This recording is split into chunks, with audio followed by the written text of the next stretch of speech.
Form होती है तुम्हारी, अगर कहीं पे ऐसे आ जाए limit x tends to a fx power gx, छोटी मोटी चीज नहीं कर रहे, बात देखेंगे।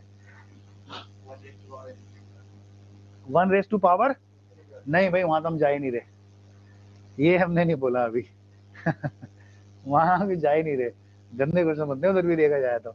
ये सिंपल लिखा है मैंने, फंक्शन की पावर, यानी वेरिएबल की पावर वेरिएबल है, मतलब फंक्शन है और फंक्शन के ऊपर भी कोई फंक्शन दे दिया किसी ने, f1 f0, ठीक है ना, ऐसा करके दे रखा है किसी ने। तो कैसे करोगे बताओ, पहले आइडिया दो, सॉल्व कैसे सर करते हैं एल एक्चुअली। एन ई की पावर में ले लेंगे। हाँ देखो, इसको पता है, इधर से एलन ले लेते हैं बेसिकली। अब तुम याद रखना, अगर ये फॉर्मूला याद रह जाए तो ठीक है, लेकिन इसको रटने की जरूरत नहीं है आप लोगों को। Best, one of the best क्या है, ऑलवेज रिमेंबर, जब वेरिएबल की पावर वेरिएबल आता है ना, सीधा लॉग ले लो बेस ई पे, इसीलिए एलन बोल देते हैं। अगर मैं इसकी लिमिट निकालूंगा तो लेट वाई इक्वल टू लिख देता हूँ, है ना। लेट, अच्छा निकाल के दिखाना क्या आएगा भाई, दिखाना जरा, कर तब अपने कि तुम लॉग कैसे लगाओगे इसमें,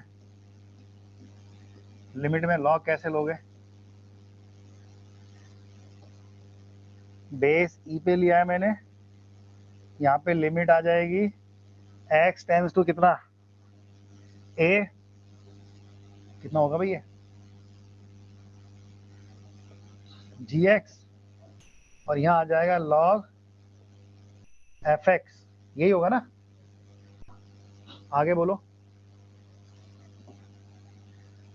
देखो मेथड याद रखोगे तुम्हारे बहुत काम आएंगे, फॉर्मूला कभी कभी फेल हो जाता है, फॉर्मूला लगाने में बहुत तगड़ी प्रैक्टिस चाहिए, मैं सही बता रहा हूँ। बोलो आगे, बोलो क्या क्या आएगा।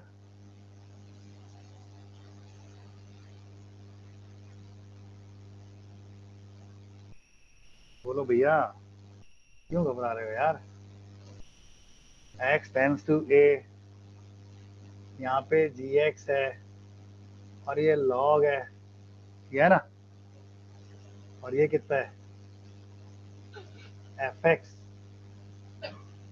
सोच के देखो क्या कर सकते हो इसमें आप। देख पूरे मैथमेटिक्स में हम एंटी लॉग ना लेते कहीं भी, ये एंटी लॉग का काम तो केमिस्ट्री वाले करते हैं, है ना भाई, वही होता है ना, पीएच की वैल्यू और इसकी वैल्यू और एंटी लॉग ले लो, टेबल दिखा दो। पूरे मैथमेटिक्स में हम लॉग टेबल कहीं यूज नहीं करते हैं। और वो तो दिख ही रहा है दुनिया को, y इक्वल टू e की पावर है, लेकिन कुछ तो फाइनल आंसर आना चाहिए ना। वो तो मैं लिख ही दूंगा y की पावर में, ले भाई ये y इक्वल टू ये पूरा e की पावर में चला गया, मुझे ये फॉर्मूला यूज करना कि ये देख इसमें ये कैसे यूज होगा, ये देखा, सोचो। ये यार ये जो लिखा है ना मैंने, ये कैसे आएगा इसमें, ये बता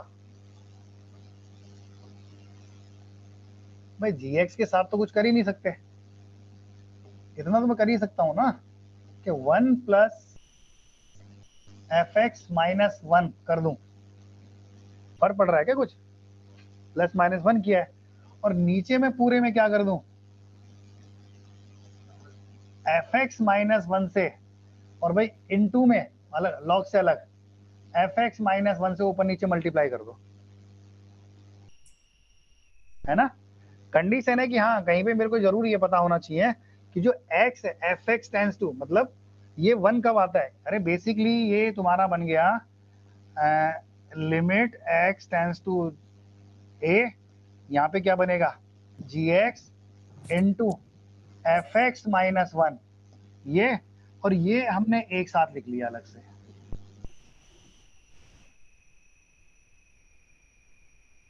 भाई log 1 plus x upon x बन गया ना, और उसकी वैल्यू कितनी होती है 1 तो होती है, लेकिन थोड़ा आइडिया बताओ कि 1 कब आएगा।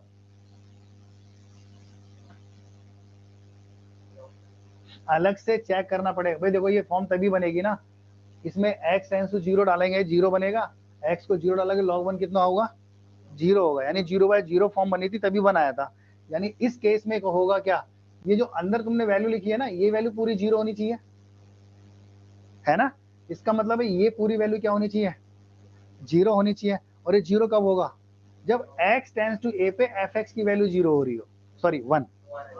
हाँ, यानी ये हिंट है भाई, देखो कहीं ना कहीं पे जब x टेंड्स टू a है तो fx की वैल्यू क्या आनी चाहिए उस वहां पे 1, तभी तभी तुम्हारा 1 होगा, अदरवाइज 1 नहीं होगा ये, है ना। तो इस केस में मैंने क्या मान लिया कि x टेंड्स टू a पे fx कितना है 1 है। अगर ये तो पूरा गायब हो गया तो यहाँ पे इसका आंसर क्या लिख देंगे फिर, y equal to e raise to power ln, ये जितना ही बन रहा है लिमिट, और ये ln में जितना ही बन रहा है ये लिख दो पूरा। ln क्यों आएगा यार, हाँ गया,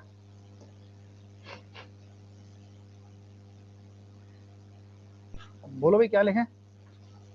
अरे ये पूरा लिमिट में ऊपर चला गया ना, x tends to a of gx into f of x minus 1, इसमें बन गया फॉर्मूला, इसकी लिमिट आ जाएगी।